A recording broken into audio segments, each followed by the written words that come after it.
ഗാസയിൽ കൂട്ടക്കുരുതി തുടരുകയാണ്. കുഞ്ഞുങ്ങളുടെ നിലവിളികൾ അവസാനിക്കുന്നില്ല.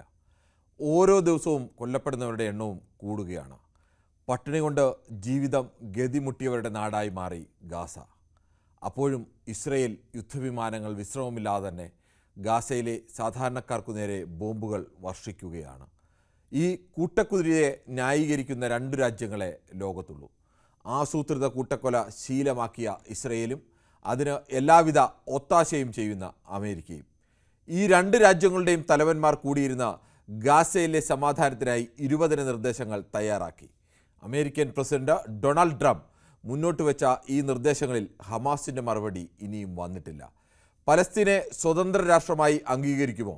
ഘട്ടം ഘട്ടമായി ഇസ്രയേൽ സേന പിന്മാറും എന്ന് പറഞ്ഞാൽ ഈ അവസാന ഘട്ടം എന്നു തീരും തുടങ്ങി പല അടിസ്ഥാനപരമായ സംശയങ്ങൾക്കും ഈ കരാർ നിർദ്ദേശങ്ങളിൽ എവിടെയും മറുപടിയില്ല. പക്ഷേ ഒരു വഴിക്ക് സമാധാന നിർദ്ദേശം വെക്കുമ്പോഴും മറുവഴിക്ക് ആക്രമണം തുടരുകയും ചെയ്യുന്നുണ്ട്. ഈ കഴിഞ്ഞ മണിക്കൂറുകൾ മാത്രം 30 പേരാണ് ഗാസയിൽ കൊല്ലപ്പെട്ടത്. എങ്കിലും ലോകം പ്രതീക്ഷയോടെ കാത്തിരിക്കുകയാണ്. ഈ കൂട്ടക്കുരുതിക്ക് അവസാനമാകുമെന്ന പ്രതീക്ഷയിൽ. ആ കുഞ്ഞുങ്ങളുടെ നിലവിളികൾ അത്രത്തോളം പൊള്ളിക്കുന്നുണ്ട് മാനവികത മരിക്കാത്ത മനുഷ്യരെ. ട്രംപിൻ്റെ നിർദ്ദേശം ഗാസയിൽ സമാധാനം കൊണ്ടുവരുമോ?